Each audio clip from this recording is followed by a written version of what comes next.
Nelson Anderson, welcome to Succession Stories. You and I have been waiting for months for this conversation, so I'm really excited.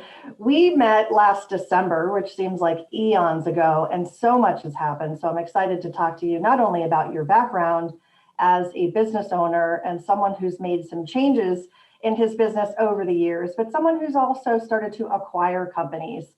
And I think your journey is going to be really relevant and interesting for business owners who have been contemplating either getting sold or buying businesses to tuck in for their growth. So welcome. Yeah. Thank you so much for having me on, Laurie. I appreciate it. You're glad welcome. We could finally catch up. Yeah. Me too. Me too. You've been very busy. It's all good stuff, and I'm sure we'll cover it today. So let's talk about you first. Just give us a little bit of background about you and what you do. Sure. So a little bit of background about me. So I started by buying a Minuteman Press from my father-in-law. So it was a small shop, about 4 people. And over time we grew and grew and grew. We've been doing this for 16 years now. And we've probably purchased about 5 companies over that time in different segments that have allowed us to grow in strategic areas, and ones that haven't been so good, but we can talk about that. And now we went from 4 people to now we're about 50, and we have several different segments to our business. And with an overarching company called Full Sail Media as a marketing umbrella, sales umbrella, but then having the output of printing, direct mail, wide format, and these marketing services. And we should add that you are in the Baltimore area. Yeah, down here in Baltimore, just south of Baltimore, looking to move into Baltimore proper here soon. So we'll see how that goes. Yeah, you and I had chatted about that. I got married in Baltimore, so I have a big affinity for the city. It's a great town. Yes. Old Bay and burgers, cookies. So. So let's talk about Minuteman Press. You bought the franchise from your father-in-law, and that began your journey. What was that like? Were you kind of doing this on your own, bootstrapping it and working 70-hour weeks and coming home late for dinner? You nailed it. So I was in IT sales of all things prior to that. I was just a baby. I was 23 years old. And my father-in-law came up with a discounted purchase price to sell it to me for. I mortgaged my house and he held the rest of the note. My wife worked she worked for her father. So we worked together. I had no clue on print. I just knew how to sell. And then quickly learned about business. I didn't go to college. I went to a Christian school in Annapolis. So it was like a college prep, but I did not do well, right? It wasn't your thing. It wasn't my thing. It wasn't my thing. I wanted to work. So we got started, and I'll never forget those first few months and trying to learn how to read a P&L and realizing, how is this going to work? I was used to making pretty good money selling IT, and I realized quickly that it's all about market share and taking care of customers and getting them to come back. So it was. I'll fast forward to about 10 years into the journey. You know, we had constant growth for about 10 years. And it was really, we went from $400,000 in sales when I bought the company. And probably 10 years ago, we were $3 million, maybe $4 million in sales and revenue. And that's really where things broke down for me, Broke down how? yeah, sure. Like, you're used to doing everything and having your finger on the pulse. And then it gets to a point where there's too many jobs, there's too many things, there's too many employees that you just can't do it all yourself. And as much as I thought I was Superman and the hero, and I like to play that part, right? That's fulfilling, is that the only way for me to scale and to continue to grow and build a business that is sustainable without me and that services the customer really well. I mean, that's at our heart. Our heart is that we want a customer experience that is above all others, and that the customer wins, right? So that's part of our mission and our core values is customer success. Is I needed to develop the right people around me, and so There, we started hiring people. I say we, it was me, and I'm a terrible hirer, like an interviewer. If I like the person, I would hire them. So there No was matter what skills they have, doesn't right, matter. right, right. I like you. You're cool. I can You're have a beer cool. with you. So, I had to do some learning, and I never really had anybody speaking. Like I didn't have a mentor. I didn't have a business mentor. So, I went on the search then, after some failed hires and, people not working out. So I got two people, that was, I was able to lean on. So one was, it was a Christian CEO group that, I started to go to. It was called, it's now called CXP, Ken Gosnell. I'll drop his name because he's a sweetheart of a guy. He just moved down to Florida, but he was instrumental in helping me through not, all the stuff going on in your head, right? Right. As the lone guy at the top, and then also just how to deal with the interpersonal part of the executive team. And then I also reached out to Printing and Graphics Association, Mid-Atlantic, who connected me with a print-specific consultant. So he was out of Indianapolis, and I'll never forget this, Laurie. I was like, I've had some false starts with consultants. So meaning like, you think they want to do well for you, and they talk to you about what they can do for you, and it just doesn't work out. And it really comes down to, do you guys jive, and do they have that experience of doing just what you need? Have they done it before? So I'll never forget, I flew out to Indianapolis for a day, and this guy's like, who's flying out to meet me for a day? So he called the main guy that set the whole thing up, that recommended him. And he's like, this who is this guy? Right? So we kicked off, had a great lunch, ended up talking for 4 hours until I had to get back on the plane and come back. And that was probably about 5 years ago. And he's still my consultant. He comes on our leadership retreats. We talk every week. And he's just been an instrumental part of our growth, and my personal development as an owner.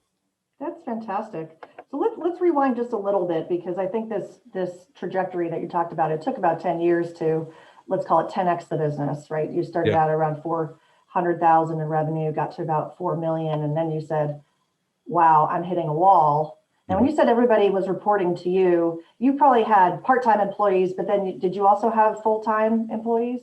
Oh yeah. Yeah. At that time, we probably were in the 25 employee range at that revenue level, maybe a few more. So Yeah. if you had an org chart, because you're a printing company, you could print a really wide, really long org chart. Yeah. Very With flat. me and then everybody. Yeah. You have the printing, and you have the printing for that. That's cool. Yeah, we could print it. It just didn't make sense. It just didn't make any sense. So you started to hire some wrong people, then you started to find some right people. Yeah. Who was a really key hire for you? What were you looking for in what I call a 2IC, a second in command? Did you end up finding that person? Yeah. So it was, I ended up finding that person about 3 years ago. And I will say that we've had others in place, and they were the right person for the right time in growth. And if I had to do it all over again, I had a great guy that I hired, that helped me with production, right? He was the production guy, I was the sales guy, and we had a great yin yang. The issue was he didn't have experience at a larger company. So through the period that I had him there, until like 5-6 million, it was he was great. He was the perfect person for this position, until that point, to develop processes and implement processes. So it was very uncomfortable, just because of not speaking directly and talking about these things early on in the stage. And he brought tremendous value to the business. But the position that was held, which was my number two, my right hand, right? He hit a ceiling, and we ended up parting ways. Still talk today, still friends. But I ended up, for this level we are at right now, I hired like an operations officer, that had print experience for 30 plus years at a much larger company. And he has been just great for our continued growth. He's been through acquisitions and tuck-ins, and been up and been down. So Yeah. when we experienced COVID, he's experienced times like that in business. So he's just a gold mine when we went through this, and helped me walk through that time. All right, so take me back a little bit too. You're still growing. You're realizing you can't do it all. We call this the owner's trap, where you know the Yeah. customers. Especially when you, the owner, are in charge of sales and very involved in the sales process, and then everybody's sort of bouncing back to you. So that we call that the owner's trap. So you've realized that. You realized you didn't want to be in that trap, and you were looking for a way out. You surrounded yourself with some smart people who could balance out your skill set in operations and other areas. Yeah. And were these then the boon years, or did you hit another challenge before you started to acquire companies? What got you to that point where you said, this is, where we are headed now is not where I want to be. I want to change my strategy. Yeah. So I would say, and that's really two separate conversations around acquiring companies and really building the management team. So Jeff, my operations officer right now, it was a great addition to the team, and he's my right-hand guy. However, we have my sister Susan, who came to work for me about 7 years ago, and has grown. Right, she started as doing accounting work and customer service, and now she's in charge of our management system, and does we would be lost without her. Then the other person on my management team is my controller, Ian. And so, as a small business owner, right, it was like letting go of these things. I would do the QuickBooks and pay people and run and get checks and write up orders, and then just peeling off these little pieces to people that you can trust. And Ian has been a friend of mine for 20 years, right? And so the person that's handling your money, you got to be able to trust. Right. So that was how that relationship came about. So, and that doesn't come without its troubles. He's a friend, and so it's really difficult to have, hard conversations with him. But he has my best interest in mind, and the company's best interest in mind. And so when you keep that at the forefront, you never lose your track, right? You never lose your way, because we care about each other. That's great. That's And awesome. yeah. It's also that your sister's in the company. I didn't know that. Yeah. So it was just supposed to be, come help me out, right? Okay, come help me out. Yeah. We know how that goes. Yeah. And then we sucked her in. So she's just been the gal Friday that does everything that's needed, a Swiss Army knife, if you will, and has grown, personally developed. And she didn't have a print background or anything along those lines, and just has done a wonderful job here. That's fantastic. So let's go then to talk about your approach to acquiring companies. What type of deals do you look for, and how do you integrate these businesses? Great question. So our first acquisition, so it's always been kind of a strategy of ours, even before, just a growth strategy is, hey, we need market share. But not only market share, it was, how can we serve the customer? What are they asking for? I've never grown the business because I want to do X. I didn't want to get into the printing business, right? So to speak, I wasn't like, ooh, printing's sexy, I want to do that. Yeah. Right. It was, I want to be of service to the customer. I want to help people. And so we allowed the customer to dictate where we grow.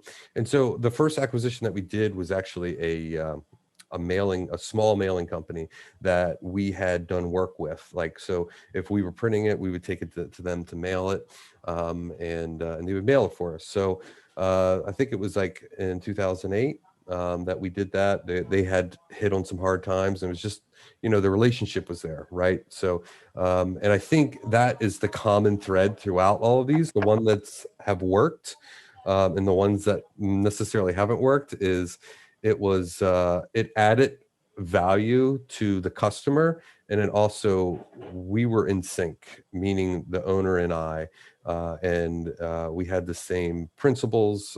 We had the same, we got along, right? And we managed businesses the same way, managed people's relationships the same way. And so that's really important when it comes to retaining the employees and getting them into the culture. It just takes a long time in order to make sure that this is going to fit right. So anytime we've done an acquisition, it's I like to call it 51st dates, right?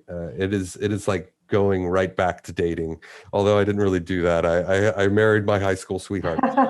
So, but I can imagine this is how you can only gone, imagine right? that it's like that. But it's finding deeply out about these people, what makes them tick, and just getting to know them and becoming friends with them. Yeah, there's a lot of small businesses that were struggling around the 2008, 2009, and even today. Do you find that that's the main reason for their wanting to sell, the owners, or is it because they don't have they don't have family in the business and they're looking for a succession option? Mhm. Are you finding it's kind of a mix of both? Yeah. So I would say that that's really been the only time that has happened where it was a downturn, and they just wanted out. But he had another business that he was active in, so this was a side business, and he wanted to go off and work the other business that was being successful for him and producing the most cash and get rid of this distraction. And it was just the perfect fit. We needed it. We were doing it. We were his biggest customer.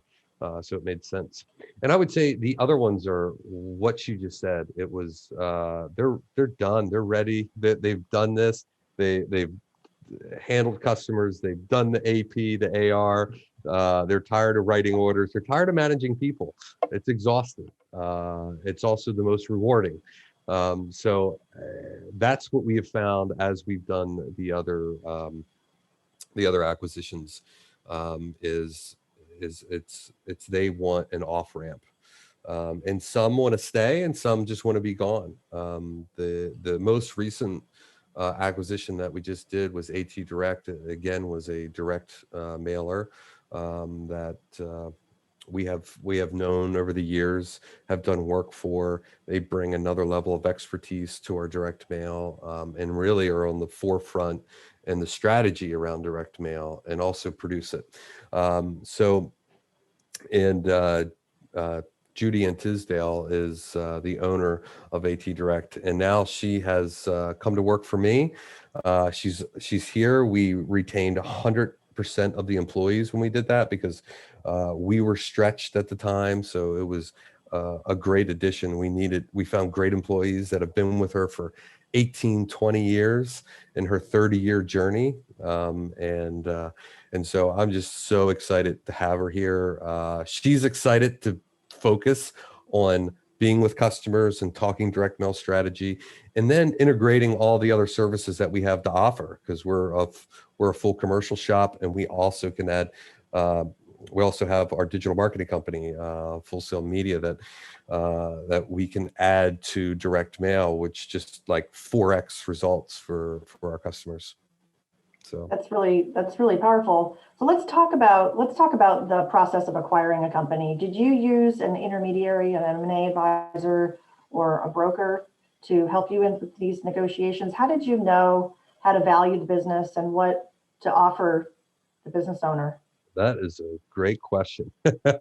So I've relied heavily on I have three people. Yeah, so it's really important that you are connected with people that you trust, that can walk you through it. And every deal is different. There's they look the same from a 10,000-foot view, but they're all different, and all owners want something a little bit different. And I would say that the common thread for all owners is they want, number one, their employees taken care of over themselves, and number two, they want their customers taken care of over themselves. And it's not, the money's always third. So they want to know, how are their employees going to be taken care of, and how is this going to be for their customers that they've worked their butts off in this case, 30 years to take care of and retain that business. So I used, like I said, three people. My print consultant is number one, my lawyer, number two, and number three is my accountant. So I will get a conference call with the three of them, and we will look at this and brainstorm how we can achieve what the seller wants and how it works into us and all the pickups that we have. Every all of the acquisitions that we've done have been tuck-ins, meaning an earn-out tuck-in situation where it's might be some money up front, a certain amount paid over time based on sales. And in some cases, the owner stays on for a period of time. And in some cases, they go away and they want to go away. So how many acquisitions have you done now over the last few years? So I think it's been about five. It's been about five acquisitions, and ranging in, direct mail, other printers, print brokers. And we still have the majority of the employees from those acquisitions. And so when you value these businesses, are you doing it as a multiple of their pre-tax profits? Correct. Yeah. So we take EBITDA, and it's usually a multiple of EBITDA. And then there's other factors that will detract or add to, and so we look at growth as an addition. Like, so we might, if a lot of times the baseline is 4x EBITDA, right? And so if they're on a growth track, if they have low customer saturation, then it might go to 4.5 or 5. But we've also been in a situation where the top two customers are 60% of the sales, so that can definitely be a detractor. Other things that can be detractors is what type of liabilities are we inheriting? So some companies just want to get out from under their lease payments of equipment and also lease locations. So we're looking at a deal right now where they just signed a commercial lease for their building for 5 more years, and he kind of wants out, but the pickup for me is to not have to pay a lease payment. So it's a really it's a dance that they have to go through. It's a give and a take and finding what's going to work. So how are you spending your time now? Are you starting to put your feet up on the desk and kind of take a step back and looking at everything? Or are you still very much in the business? Absolutely not. Yeah, I could never do that. If I'm not working 50, 60 hours a week, I'll get in trouble. So, so yeah, I mean, a lot of the focus has been around acquisitions. So we kicked off a campaign probably about 8 months ago, where we did a direct mail piece from my print consultant. So it's just, anybody that we might be interested in, we'll send a form letter from my consultant to these businesses that, hey, if they're interested in selling, just start a conversation, right? So he's the intermediary where they're calling him and they don't divulge who we are, and he's having a one-to-one conversation with them and just seeing if it's a good fit. And if it's not a good fit, then we won't move to the next level. And a good fit is, hey, is it fitting within our current organization? What's the business type? Is it in addition to what we do? Is it exactly what we do?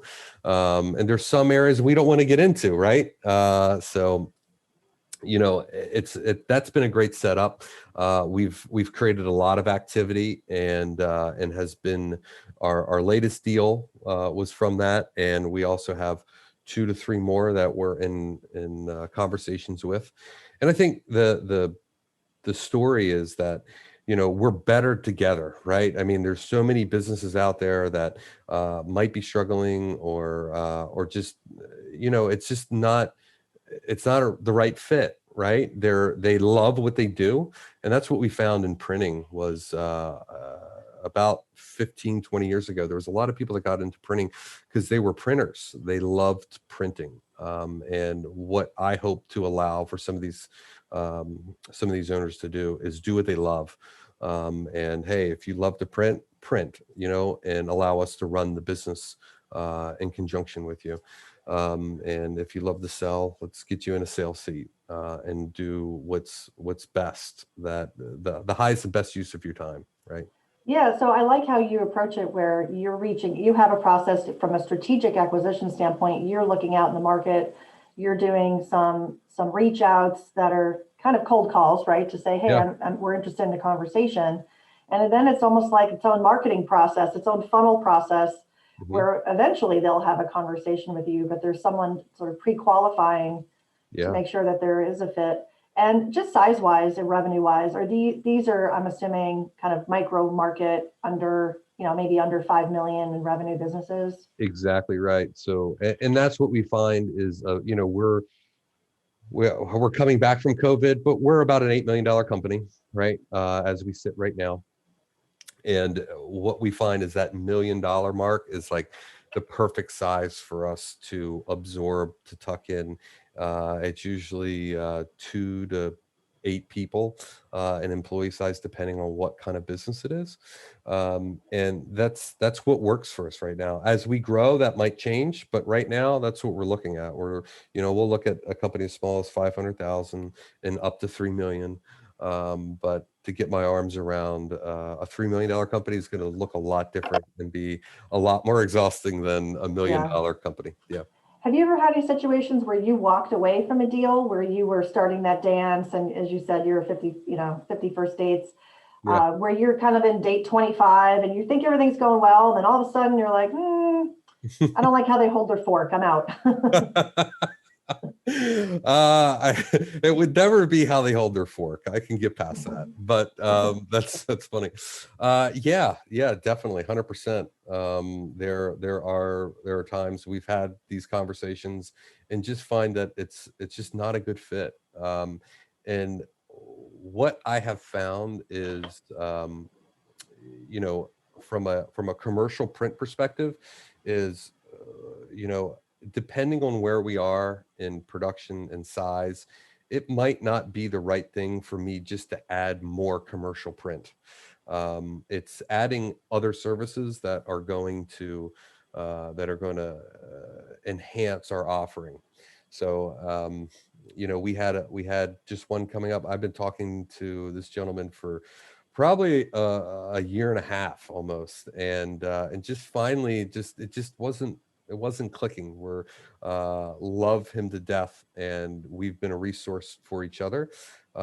It's just he's very involved in exactly the same type of work, but with customers that we don't necessarily have experience with, institutional government, and it would be a culture shift for us to service that customer well.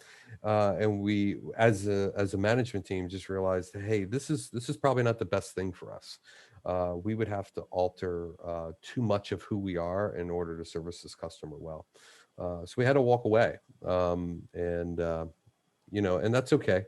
We we want the best thing, and we don't want to put a burden, because this is straining on existing employees, because they're now picking up people that they have to train, right? They have to show them the way, show them the ropes, show them the process. So, in some way, we have to talk about what's in it for them, and what does growth mean for the employee, and I take them through the journey of of where we came from and where we are now, because as we hire new people, they don't know that I cleaned the toilets when we first started, and we didn't have 401k, and we didn't have paid benefits, and we didn't have great parties in the summer, crab feasts, and Christmas parties. So it's really evolved, and what's in it for them is better pay, better hours, a work-life balance, being a part of a growing organism that's rewarding.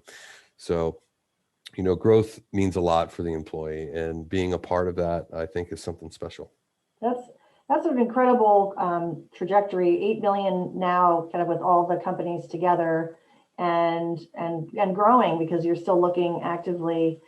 So let's shift to kind of actionable thoughts. If someone's listening and they're a business owner and they're saying, I want to make my business more attractive to a potential buyer. Yeah. What are 3 things that they should start doing today?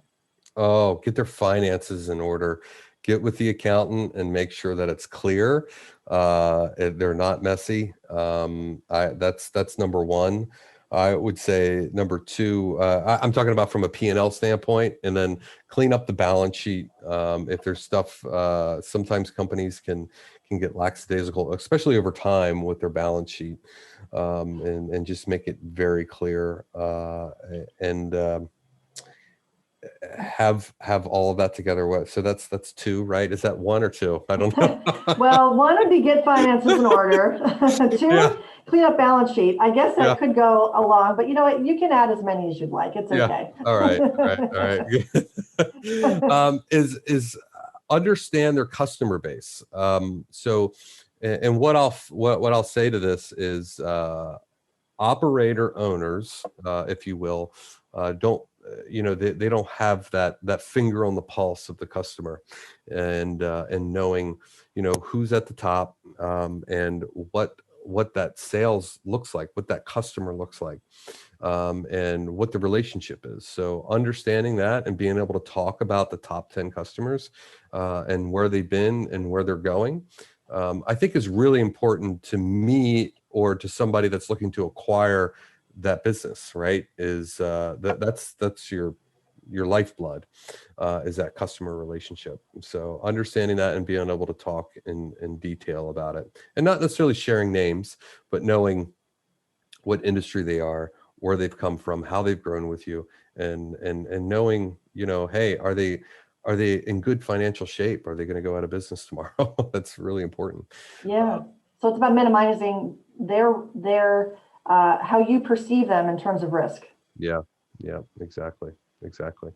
And then I'm trying to think of another one, but those are a lot of the things that we talk about. And then just employees is having a recent review done, understanding what people do. Believe it or not, there's a lot of owners that don't really know what some of their employees do. So having that info, that data to collect, is super important.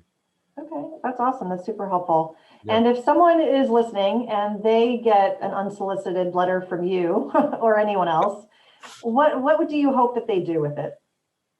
I hope that they would, if they're interested, call. If they're not interested, tell them, and just respond either way, to either take it off the list, or hey, let's just talk. If anything, what I've developed relationships with people that have, we've started this conversation, and things have changed for them for the positive, and they're not interested in selling anymore. And one company that we actually met with is, I hope that I would be a resource. Our going back to our mission is, we want to be a resource to anybody that we come in contact with. So if at the very least we have a conversation, about that situation that they're in, whether they're looking to sell or not really, this is the first time they thought about it, and maybe they just want to have a conversation about it, is, it might be something different. It might be, hey, they need a number 2 that's going to come alongside of them and help them get to the next level. And that's really what they're missing. And that happened to an acquisition. It was a younger gentleman, and he wanted to do something different, right? He was kind of tired of what he was doing, wanted to move, wanted to be with family, and he had a great business. It was profitable. It ran itself. He needed a number 2. He needed somebody to run it, and he could just walk away, and he would have made a lot more money doing that than selling it. So, Yeah. Now, winding down here, 2 last questions for you. One is if you have a favorite quote that you'd like to share about leadership or entrepreneurship. yeah, sure. It's not necessarily about leadership. It's who we are foundationally. And I'll caveat that at the end. And it's definitely an Aristotle quote. My wife had put that on all of our printed material when we first got in business. And it's, we are what we repeatedly do. Excellence then is not an act, but a habit. And I always put at the end of that is, But when we do screw up and we're not so excellent, it's how you handle you handle that is what makes the difference and makes who you are. Yeah, acknowledging how to make it better, acknowledging the fix. That's powerful for a lot of people. Yeah. Nelson, if people want to find you, what's the best way to reach out? Yeah, sure. Nelson, Nelson at fullsail.media. That's the best email address. You can also find me on LinkedIn. So yeah, thank you so much. Awesome. Well, Nelson, thanks so much for sharing your stories about your growth as an entrepreneur, as a business owner, and also sharing some words of advice for companies that might want to get acquired someday. I think that there's great lessons learned here. So appreciate your time. Laurie, thank you so much for having me on. I appreciate it.